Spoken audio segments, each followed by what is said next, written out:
Jaya Radha Madhava Kunja Bihari.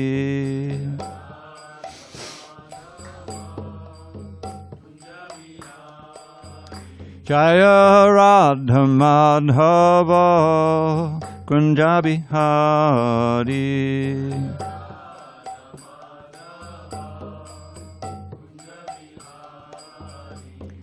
Gopi Janavallabha Girivaradhari.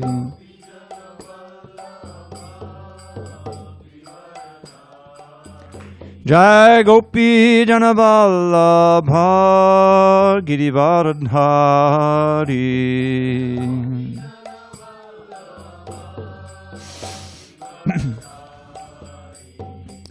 Yashodanandana Brajajana Ranjana.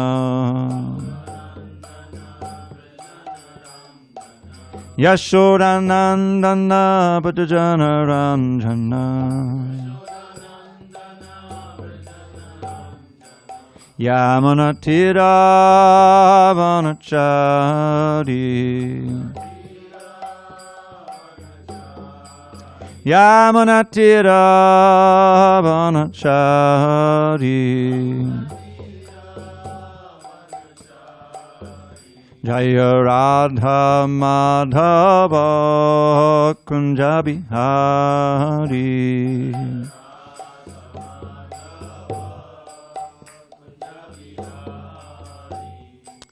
Hare Krishna, Krishna Krishna, Hare Hare, Hare Rama, Hare Rama, Rama Rama, Hare Hare, Hare.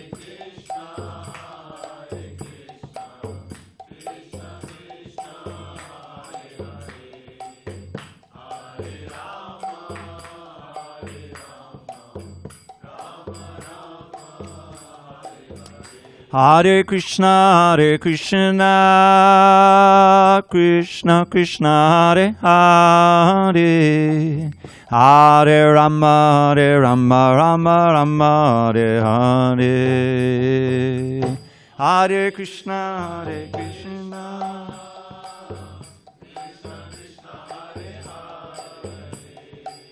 Hare Rama, Rama Rama, Hare. Jaya Radha Madhava Kunja Bihari.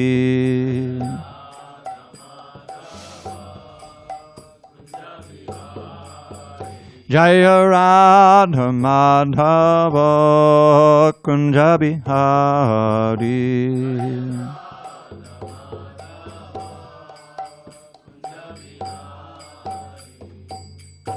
Jai Mr. Pad Paramahansa, Sarojikacharya Ashtotar to the Sri Srimad, His Divine Grace, Srila A.C. Bhaktivedanta Swami Prabhupada ki Jai.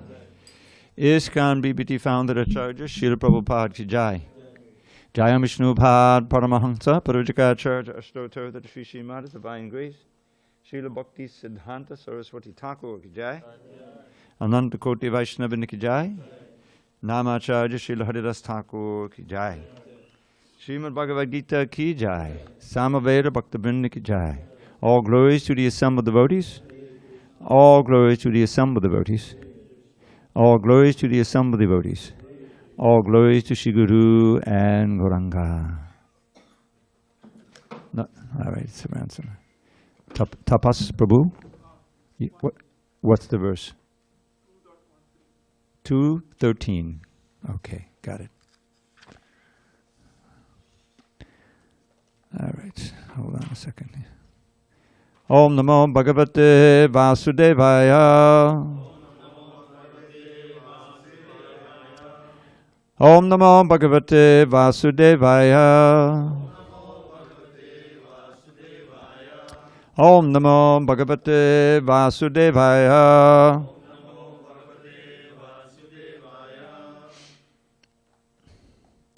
On his 14th day of February 2022 in San Diego, we're reading from Srimad Bhagavad Gita as it is, translation and commentary by His Divine Grace, A.C. Bhaktivedanta Swami Prabhupada.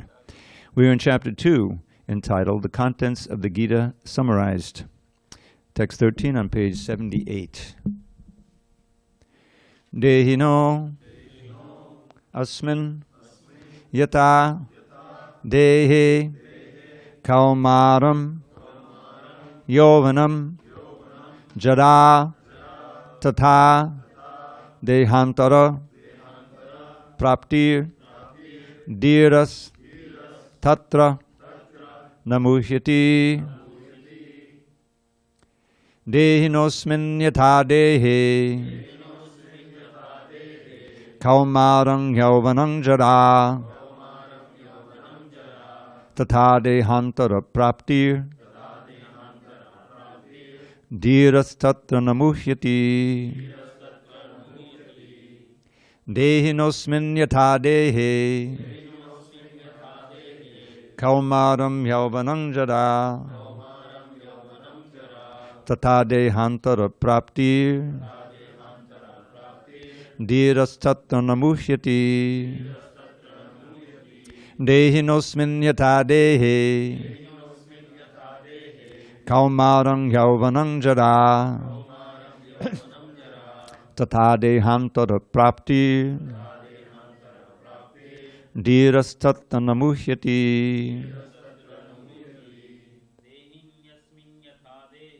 dehinosmin yatha dehe kaumaram yauvanam jara tatha dehantara praptir dhiras tatra. Time out. Prabhu, turn the fans on. Go ahead, next. Who's next? Dehinosmin yata dehe kaumaram yauvanam jara tatha dehantara praptir dhiras tatra namuyati. Prakash. Dehinosmin yata dehe kaumaram yauvanam jara tatha dehantara praptir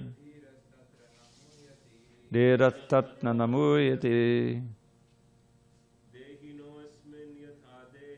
Dehinosmin yatha dehe kaumaram yauvanam jara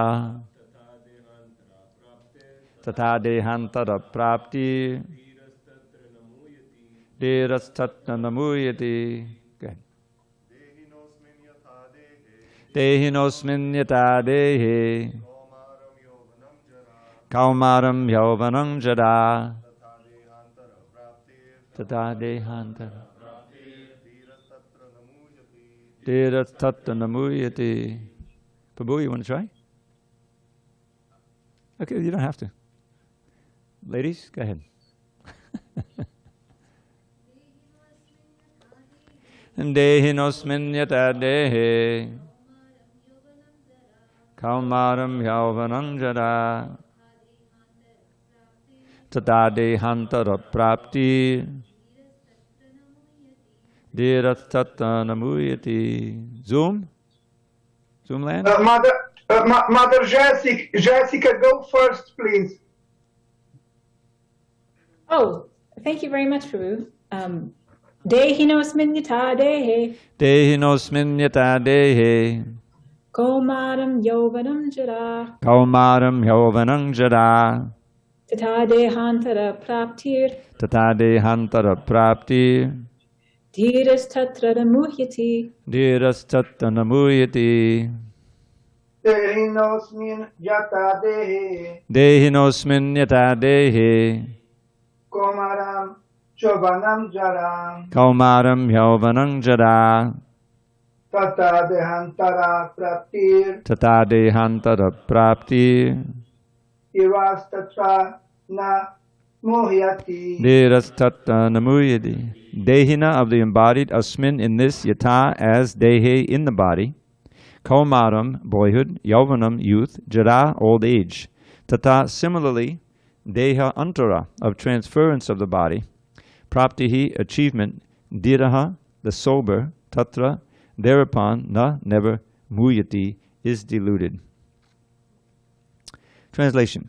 Krishna says to Arjuna, as the embodied soul continuously passes in this body from boyhood to youth to old age, the soul similarly passes into another body at death. A sober person is not bewildered by such a change. Purport. Since every living entity is an individual soul, each is changing his body every moment, manifesting sometimes as a child, sometimes as a youth, and sometimes as an old man. Yet the same spirit soul is there and does not undergo any change. This individual soul finally changes the body at death and transmigrates to another body. And since it is sure to have another body in the next birth, either material or spiritual, there was no cause for lamentation by Arjuna on account of death, neither for Bhishma nor for Drona, for whom he was so much concerned. Rather, he, Arjuna, should rejoice for their changing bodies from old to new ones, thereby rejuvenating their energy. Such changes of body account for varieties of enjoyment or suffering, according to one's work in life. So Bhishma and Drona, being noble souls, were surely going to have spiritual bodies in the next life, or at least life in heavenly bodies for superior enjoyment of material existence. So in either case, there was no cause for lamentation. Any man who has perfect knowledge of the constitution of the individual soul, the supersoul, and nature, both material and spiritual, is called a dhira, or a most sober man. Such a man is never deluded by the change of bodies. The Mayavadi theory of oneness of the spirit soul cannot be entertained on the ground that the spirit soul cannot be cut into pieces as a fragmental portion. Such cutting into different individual souls would make the supreme cleavable or changeable against the principle of the supreme souls being unchangeable. As confirmed in the Gita, the fragmental portions of the supreme exist eternally, sanatan, and are called chara. That is, they have a tendency to fall down into material nature. These fragmental portions are eternally so, and even after liberation, the individual soul remains the same, fragmental. But once liberated, he lives an eternal life in bliss and knowledge with the personality of Godhead. The theory of reflection can be applied to the Supersoul, who is present in each and every individual body and is known as the Paramatma. He is different from the individual personality of Godhead, Sri Krishna. They are not on the same level, as it will be apparent in the beginning of the 4th chapter. If Arjuna is on the same level with Krishna, and Krishna is not superior to Arjuna, then their relationship of instructor and instructed becomes meaningless. If both of them are deluded by the illusory energy, Maya, then there is no need of one being the instructor and the other the instructed. Such instruction would be useless, because in the clutches of Maya, no one can be an authoritative instructor. Under the circumstances, it is admitted that Lord Krishna is the Supreme Lord, superior in position to the living entity, Arjuna, who is a forgetful soul deluded by Maya. Om jnana timarandasya jnananjana shalakaya chakshu unmilitam mena tasmai shri gurave namaha. I was born in the darkest of ignorance, but my spiritual master, Srila Prabhupada, opened my eyes with the torchlight of knowledge. I offer my humble obeisances unto him and all members of Sri Parampara, the disciplic succession. One second question here. Dualities of this material world. So, this is one of the most famous verses in the Bhagavad Gita. Those who are interested in learning verses of the Bhagavad Gita often begin with this one. It's foundational to the whole philosophy, and we can contemplate it in more detail. So first of all, you have the Dehina and the Deha.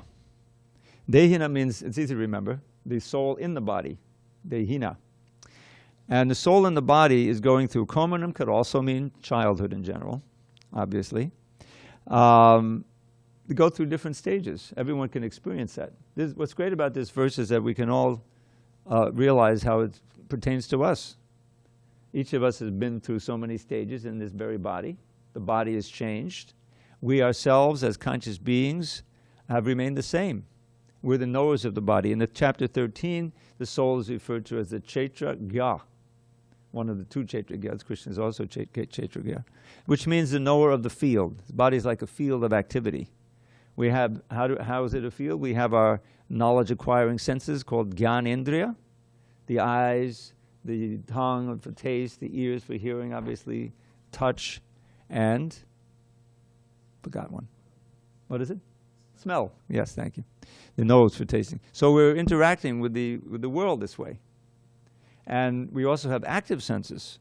We have the hands, we have the legs, we have the voice. For a devotee, the voice is the most important of the active senses. Prabhupada, he ran the whole movement. He inspired everyone. He wrote his books, everything through his voice. Even the letters are one way he's dictating the letters. And we have the hand, voice, etc., the excretory organ and the reproductive organ. These are our active senses, altogether 10. And this is the field in which we interact. Even as little children, right? We're also learning to see, we learn to hear. We discover we can finally walk and we can run. And the same thing is going on. But the consciousness changes as we progress. The mind changes. We learn so many things, how to avoid dangers, and a million different things we learn. Education is so important. So this is going on from childhood to youth to old age, and then finally the body breaks down, as all machines do, and the soul goes on to another body. Deha antara prapti, attains another body. Dhira tatta namuyati. Now, the dhira doesn't refer to the soul who's changing his body. This refers to the observer, Arjuna. Krishna wants Arjuna to be more dhira and not be so involved in the terrifying prospect of his teacher dying, Bhishma Dev, all the friends and relatives. This is what was paralyzing him, that he would be instrumental in their dying, and their dying would cause so much problems. Not only his emotional shock to that, but the ladies would be, their wives would be unprotected, they would be polluted, there would be Varnasankara, means unwanted population, which would cause difficulty throughout the earth, and I, Arjuna, will be responsible because I'm fighting and killing them. So he said, forget it. I don't want the kingdom, if that's the cost. You see?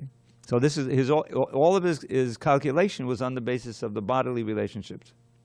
And so Krishna is systematically teaching him about what's really important, which is the soul.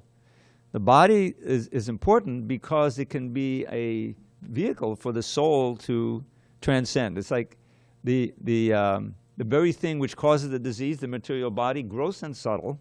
The mind is really the most important. The mind doesn't die when the gross body dies.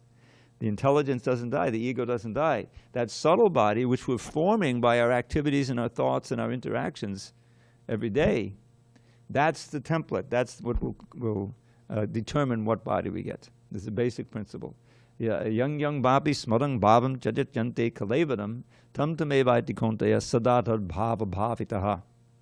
Whatever you think of, whatever is the most prominent thought, and when you finally leave the body, that will determine your next body. Because in the 8th chapter, Krishna gives this central principle.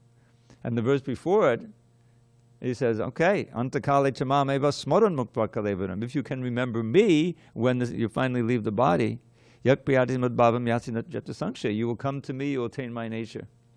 And therefore, what's the conclusion? Does anyone know the third verse? Tasmat. Tvam indriyanya, no. Tasmat bharata sarvatma, no. Tasmat, forget. Therefore, you should always think of me, always and everywhere. And with your mind and intelligence dedicated to me, you will certainly come to me. The whole philosophy is there in 3 verses, basically.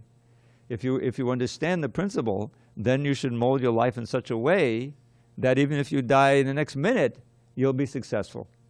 Doesn't matter how much money you have or what your titles are, but none of that matters. What matters is the predominant thought. And that's what we're trying to cultivate. Constant remembrance of Krishna. That it can only be done according to the principles we've been given by our acharyas. They've worked it out. If you study the Bhagavatam, the whole idea was, well, what's going to happen in this Kali Yuga? How can the people there be saved? And the answer is through bhakti yoga, as taught in such a way that they can practice it. And that was Lord Chaitanya's mission. So this verse is key. Now Prabhupada, he goes through here, and he again, there's a lot of anti-Mayavad throughout Prabhupada's books. The Mayavadi theory of oneness of the spirit soul. Their idea is that we're all one. We're one. And that it's an illusion that we're different. When we all become self-realized, we merge into Brahman and we lose our individual identity. Now this is anathema. You know what anathema means? It's horrible for devotees to contemplate even. Because bhakti requires three elements. Bhagavan, the bhakta, the devotee. Bhagavan is Krishna. And the interchange, the relationship. So if we merge into the Absolute, and the Absolute is ultimately not a person, where is there any bhakti? That's why Prabodhananda Saraswati, in his famous verse about getting the merciful sidelong glance of Lord Chaitanya, he says, Kaivalyam narakayate. For a devotee, Kaivalya, which means oneness, is worse than going to hell. You'd rather go to hell where you can at least chant Hare Krishna in desperation.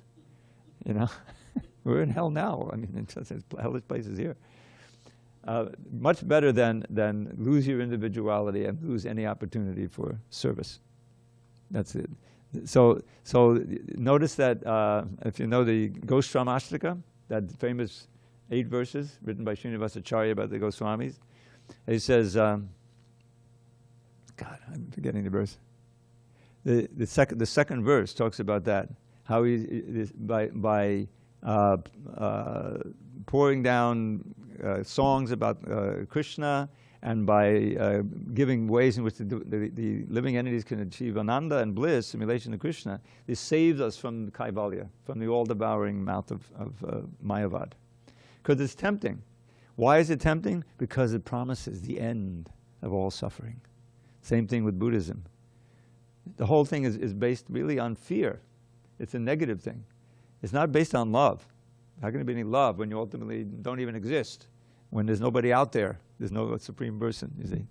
But Bhakti says, no, that is not the ultimate reality.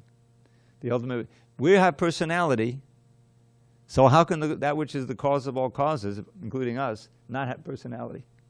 Prabhupada says right in the Ishopanishad, you read the Ishopanishad, the absolute truth must have everything that we know about and more, otherwise it can't be absolute. So we live on the basis of a personality and interaction and so forth.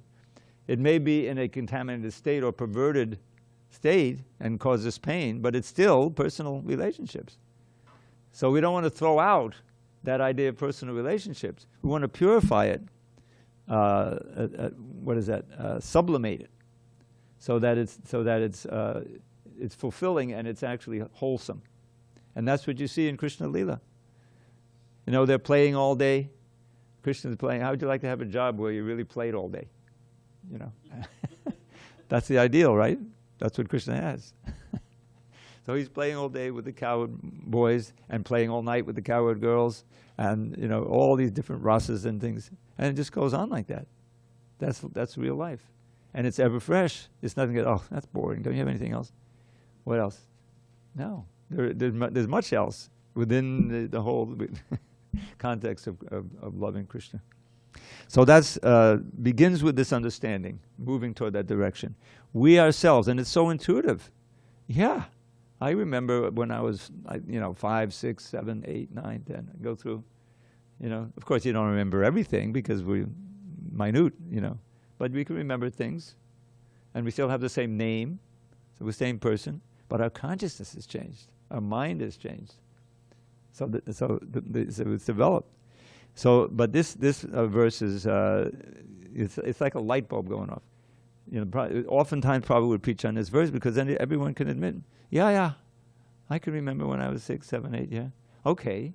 So your body's changed then. Well, yeah, who can deny that? But you're the same person, right? Yeah. So if your body has changed, but you're the same person, one hasn't changed. I haven't changed. My soul, my consciousness. And that's the emphasis here, and it's wonderful. These 20 verses on the soul are the foundation of our progress in Krishna consciousness. Okay, any questions on this verse? Or, okay, we'll go on then. Text 14. Matra sparshasta kaunteya Shitosna sukadukadaha agamapaino anityas tang tatikshasva bharata. O son of Kunti, the non-permanent appearance of happiness and distress and their disappearance in due course are like the appearance and disappearance of winter and summer seasons. They arise from sense perception, O scion of Bharat, and one must learn to tolerate them without being disturbed. Purport. In the proper discharge of duty, one has to learn to tolerate non-permanent appearances and disappearances of happiness and distress. According to Vedic injunction, one has to take his bath early in the morning, even during the month of Magh, January, February. Uh-oh, that's where we are right now. Of course, we're not in northern India. We're in It is very cold at that time, but in spite of that, a man who abides by the religious principles does not hesitate to take his bath. Similarly, a woman does not hesitate to cook in the kitchen in the months of May and June, the hottest part of the summer season. One has to execute his duty in spite of climatic inconveniences. Similarly, to fight is the religious principle of the Kshatriyas. And although one has to fight with some friend or relative, one should not deviate from his prescribed duty. One has to follow the prescribed rules and regulations of religious principles in order to rise up to the platform of knowledge, because by knowledge and devotion only can one liberate himself from the clutches of Maya or illusion. The two different names of address given to Arjuna are also significant. To address him as Kaunteya signifies his great blood relations from his mother's side, and to address him as Bharata indicates his greatness from his father's side. From both sides, he is supposed to have a great heritage. A great heritage brings responsibility in the matter of proper discharge of duties. Therefore, he cannot avoid fighting.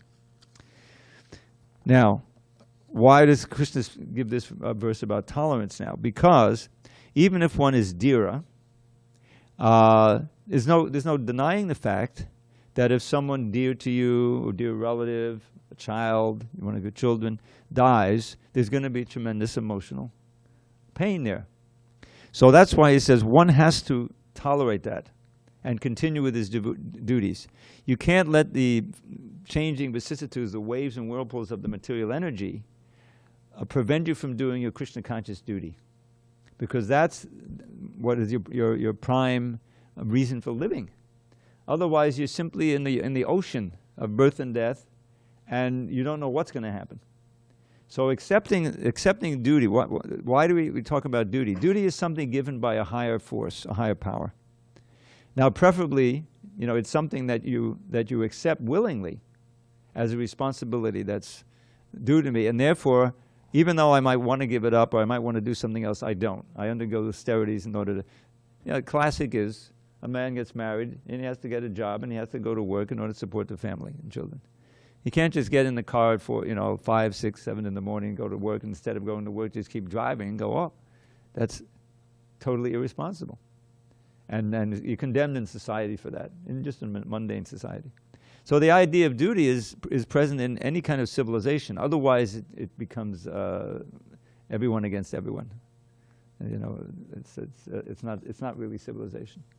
So Arjuna, now he is pleading, not that he doesn't want to fight, on the basis of what he considers his duty to not destroy the family traditions and all these things that he's given the argument. So he's not just saying, forget it, I don't want to do it, and walking off. He has to have some reason to do it. But he's been covered over. This is all Maya, although it seems like a good argument. Prabhupada speaks like that in the purports or some lectures sometimes. That because don't forget, he's writing this in the middle of the great peace movement in America. I was part of that movement. The idea that somehow peace is a value in and of itself, but sometimes peace is the wrong thing to do. If there's an enemy who's causing havoc and then you have to fight him. You have to organize fight him. That's the right thing to do, and that's the case now. So Arjuna was pleading on the basis of, and Prabhupada says yes, it was a soft-hearted thing. He didn't want so much suffering, so it shows his soft-hearted devotional heart. But in this case, it's not appropriate. It's not appropriate, and that's why Krishna says, "How is these impurities come upon you? They lead to infamy." And then when Arjuna surrendered as a disciple, he is speaking on the level of the absolute truth. You know, soul, God, this world. What is the ultimate good for everybody? And that's what he's talking here. So we have to tolerate, and that's true of us also. We don't have to hopefully face the kind of world-shaking dilemma that Arjuna does, life and death. But Prabhupada talks about, getting up early and taking a bath. I remember I read a few years ago, there's a wonderful biography of Yamuna Devi, who was a real pioneer of this movement, And it wasn't an autobiography. It was, I think, her friend Dina Tarani wrote it, but she also had a lot of interviews with Yamuna that are incorporated in the book. And she was telling how Prabhupada was in the Kumbh Mela, not the last one, the 77, but in 1970, I think 70, when he left LA and he went to India and he had so many Western devotees come with him, And there was a time for the Mela, the Kumbh Mela. I don't know if it's a Kumbh Mela, Magh Mela, whatever, but there's a big Mela there in Prayag. And so he took the devotees. And it's winter, it's January, and it's northern India. It's freezing. But he's supposed to take bath, and there was Yamuna leading the charge, going and taking bath in the river early in the morning. I mean, I've taken cold showers, but not outside in the river, 10 degrees, whatever it was. But she surrendered to it, and also, there's a dynamic there. If she's doing it, the guys feel, I got to do it too, right? No way I can get out of it. She was a pioneer, a great, pioneer of the movement. Many austerities to perform. And what happens in bhakti when you undertake a new austerity, you really feel the mercy of Krishna. You feel that, like you can hear your rounds better. The deities look more beautiful. Everything. It's just the way Krishna gives you so much mercy from his side. Because even from our fallen condition, Kali Yuga, we're trying our best to follow the rules and regulations and do it. So that's why the tolerance is so important to break through the hesitancy of that we have naturally due to inertia, and to undertake our little austerities. Arjuna had to kill his friends, and respect is much more. But this is important. And in the next verse, which by the way Vijay said was really struck him when he first read it, and he's taken on so many austerities to go out doing books for 40 years. It's not easy. So the next one, they all go together. They're a flow here. Now, also one thing I want to point out: the dhira. This will come up in the next verse. This idea of dhira, it means tolerance, to keep your equipoise and your steadiness in difficulties, And it can be positive and negative. The perfect example is Haridas Thakur. He was dhira both. Famously, he was accused, of being disloyal or to the Muslim faith, whatever, because he was chanting Hare Krishna. So he said, "What's the problem? So many Hindus have become Muslims. What if one Muslim becomes a Hindu?" The Qazi didn't like that, so he said, execute him. He didn't say beat him in 22 marketplaces. He just said beat him to death. Usually it takes to 2 or 3 bazaars, marketplaces, and they're finished. But Haridas, so first he said, stop chanting Hare Krishna. And Haridas said, you can cut me up into little pieces, but I'll never stop chanting Hare Krishna. The famous statement. So there he goes, Hare Krishna, Hare Krishna, Krishna. And he was so absorbed, he didn't feel any pain. Now later on, Lord Chaitanya said, yes, I got on your back and I protected you. But the point is, he was just like Prahlad. He couldn't be hurt. He was dhira. He was equal because he became completely absorbed in the holy name, means him completely absorbed in Krishna, just like Prahlad. You see? And then on the other side, and so of course he was. They couldn't kill him, and they thought they did because out of it he said, "Oh my God!" The executioners were afraid because they said, "If you don't die, then we die." They said, "Oh, if that's the case, then I'll die." So he went into samadhi, which looks like death, And so they took what they thought was a dead body to the Qazi. Said, "What should we bury him here?" He said, No. It'll become a place of pilgrimage. Better throw him in the river, the Ganges. So they threw what they thought was the body in the river. And Haridas came out of his samadhi, swam across, and kept chanting. And they had told him earlier, if you survive this, then you can do whatever you want, And so he did, and said, "Okay, But on the other side, he was allured, not allured, this is a technical, attempted to be allured by this prostitute that was employed by a demonic landholder named Ramchandra Khan. And instead of her alluring Haridas, then he purified her, she became a great devotee. And so, and again, Mayadevi herself came to tempt him. And he said, sure, fine, just after I finish my rounds. Hare Krishna, Hare Krishna, Krishna Krishna. Never finishes his rounds. Unlimited rounds. So Mayadevi surrendered to him, you know. So this is the perfect point of Dhira, is that he couldn't be allured by some sense gratification, and even threats of bodily injury didn't faze him. You know, that's the ideal. But at least, you know, we should be able to steel ourselves for a cold shower in the morning and come out feeling, all right, I'm doing it. It's not that difficult, and it's very healthy for you, actually. All right, let's read 15, and let's do some discussion on this one. Yamhina vidayantyete purusham purusharshabha samadukka sukham dhiram somitat vaya kalpate. Now here's the value of being dhira. O best among men, Arjuna, the person who is not disturbed by happiness and distress and is steady in both is certainly eligible for liberation. Now this disturbing by happiness, well, how can it happen?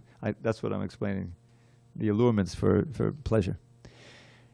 Purport, anyone who is steady in his determination for the advanced stage of spiritual realization and can equally tolerate the onslaughts of distress and happiness is certainly a person eligible for liberation. In the Varnashram institution, the fourth stage of life, namely the renounced order, sannyas, is a painstaking situation. But one who is serious about making his life perfect surely adopts the sannyas order of life in spite of all difficulties. The difficulties usually arise from having to sever family relationships, to give up the connection of wife and children. But if anyone is able to tolerate such difficulties, surely his path to spiritual realization is complete. Similarly, in Arjuna's discharge of duties as a Kshatriya, he is advised to persevere, even if it is difficult to fight with his family members or similarly beloved persons.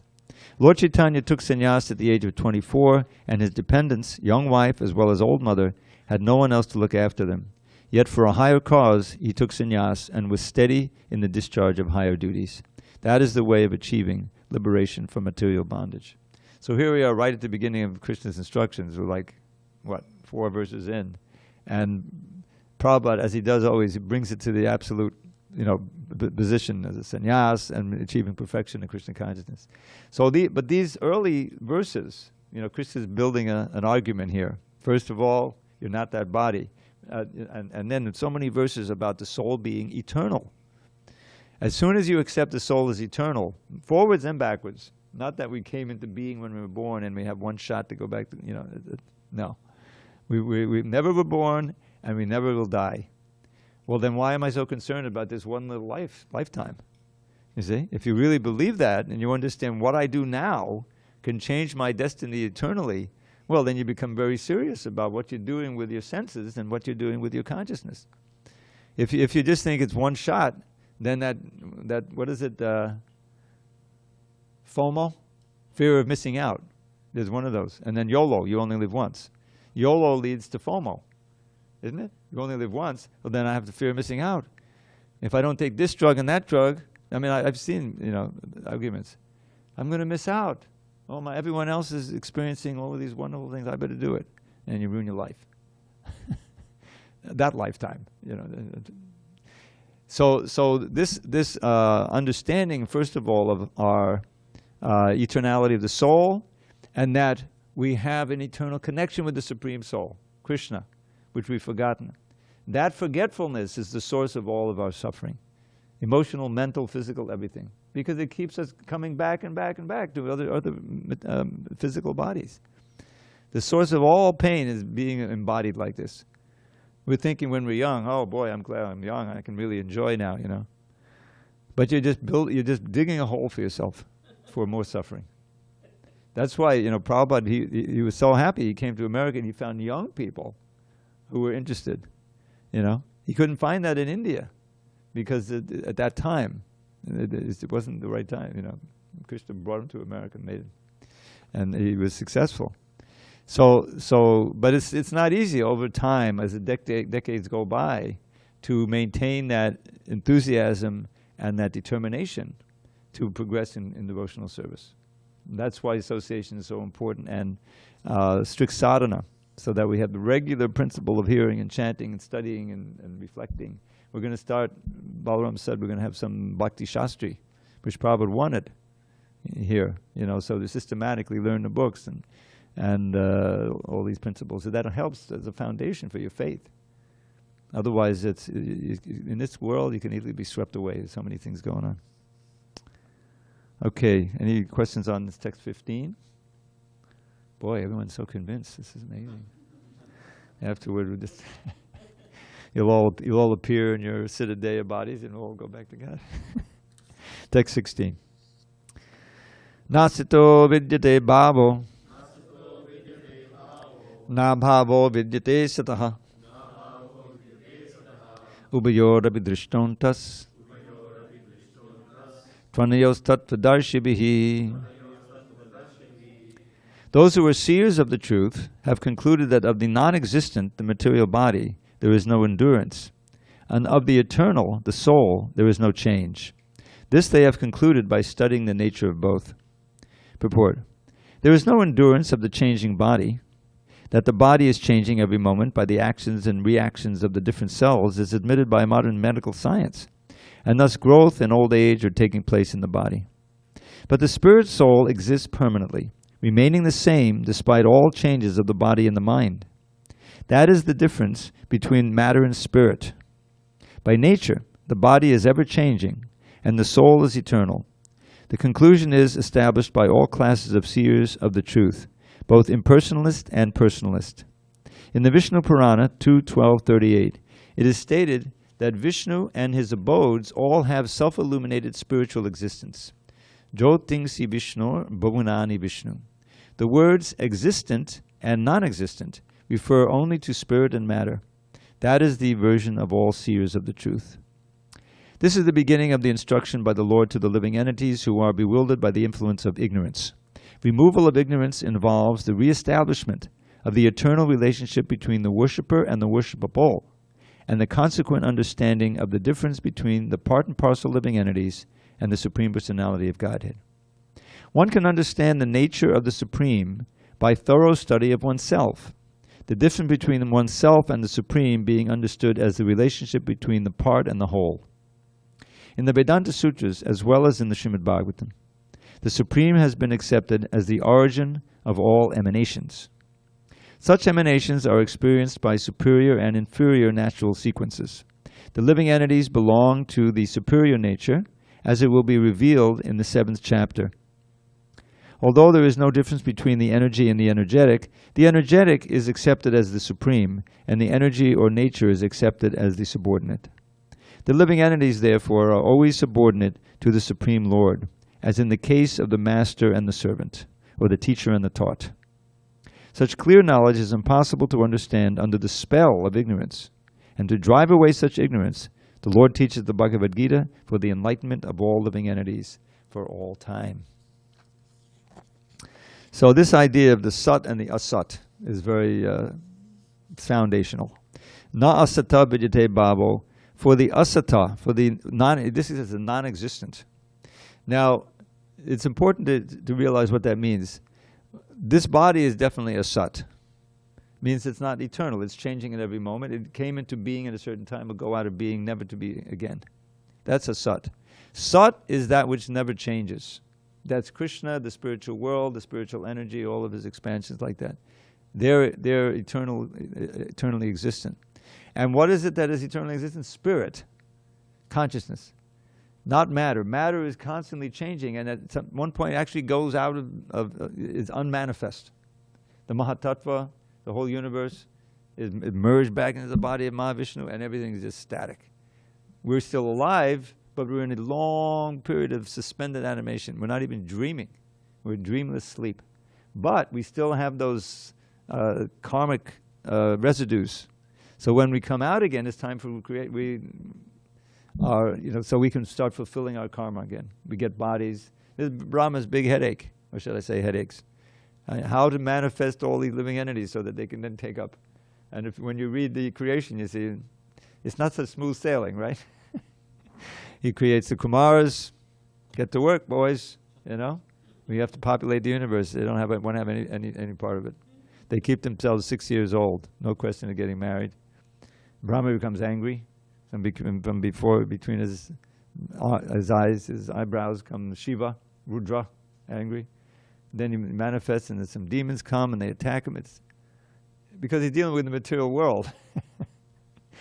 But that's his duty, Lord Brahma, you know. And of course, he's the head of our sampradaya and everything. But the point is that it's periodic. Everything is periodic. You know, the creation, and we go on and on for some time. We take different bodies, and then so we ourselves are sat.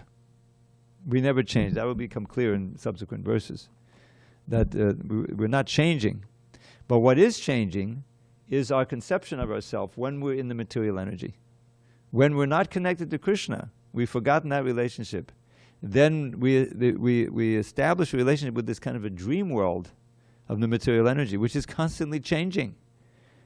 But we're sat in the asat. You see the incompatibility. So we can never be at peace there. We're always moving toward the destruction of this particular body, even in the heavenly planets, thousands, millions of years. Still, it's temporary. So we can only be satisfied, just like a fish gets back into water, and he feels happy again. If he somehow comes out on the land, but then gets thrown back in the water, oh, okay, now I can be at peace. So we never really be satisfied here, because it's always changing. And we're ultimately our body, which is the basis of all of our relationships, and that we build up with the money and the people and the things and our prestige and whatever we think we have. It's all cut off when we die, and we don't know where we're going. And in this age, probably not another human body. So knowing this, we have to act on that basis. The problem is we're so conditioned to act on the bodily platform and the mental platform that it takes training, it takes discipline, it takes acceptance of austerity. And that's what this whole movement is about. But the austerity has been minimized compared to previous ages or other systems. You know, that's why even in the West, you know, we can have this unlikely temple 3 blocks from the Southern California beach. You have a brahmacharya ashram. And how does that work? Because of the power of the chanting and the whole process, you can actually remain detached if you're serious. You can see the illusion of it all, and the hopelessness of it. But there's so yesterday, such a wonderful festival, you know, and that initiation, moving, you know. I mean, it's real life. Here's this wonderful devotee realizing her end is coming. She takes initiation. You know, this is serious. This would be inspiring for all of us. And what to speak in, Nityananda's appearance day, it's just, he's welcoming us. He's eternally blissful. Just follow his instructions, you know, and his example. Chant Hare Krishna. And try to, hew to the course that's been given to us, which is practical for us. That's the whole idea. Okay, any final questions or comments? Yes, we have a question or comment. Mike? No, we have to have the mic. But we should have both mics, one on this side and that side next time. Thank you, Prabhu. Hare Nice Krishna. discussion. So, I have this confusion, like, we know that material body change, right? At the same time, we understand that spiritual life is dynamic. It is like ever increasing. So there is a change. I mean, there is something, seems like a change, but how to understand this? Like, change versus dynamic, right? Well, change, yeah, there's a difference between change and what we know as the pastimes of Krishna are ever fresh, right? In other words, there's a certain sameness to it. You read the Govinda Lilamrita or other books, they describe the eight divisions of pastimes during the day. And it seems, from the outside, a jaded non-devotee says, what is that?